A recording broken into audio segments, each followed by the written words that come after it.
这上任无到3年的纽约市长亚当斯传出可能收境外的政治现金，受到联邦刑事的指控。这是头一个任内被起诉的纽约市长。就算亚当斯法冤枉，不过有几落的官员牵涉案件被调查，说害市府无力运作。纽约市民甲共党的议员都口劝伊爱落台。经过数个月的调查，美国纽约市长阿当斯传出面临联邦刑事指控。虽然目前相关的细节还未公开，纽约时报引述知影内幕的人指出，阿当斯在2021年竞选的期间，违法收土耳其政府政治现金，而且可能甲中国、以色列、卡达等5个国家有牵连。不过阿当斯真侪个表示，这指控是对伊个人的造诣。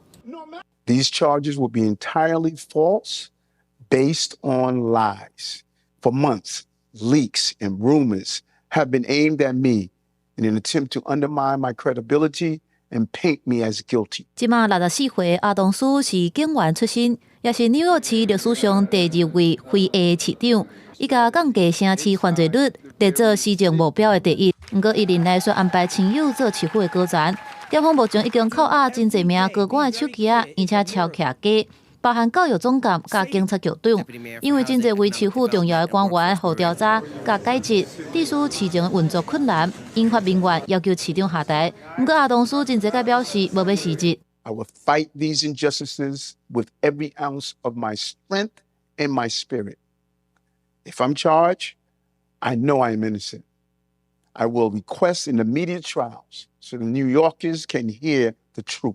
联邦检察官按算伫美东时间2日公布案件的细节。虽然阿当斯本人无愿意辞职，不过真侪位同款是民主党的纽约州众议员、纽约市市议员，拢公开发文口劝伊落台，而且规范市府运作的纽约市宪章也予纽约州长会当甲阿当斯洗头路的权利。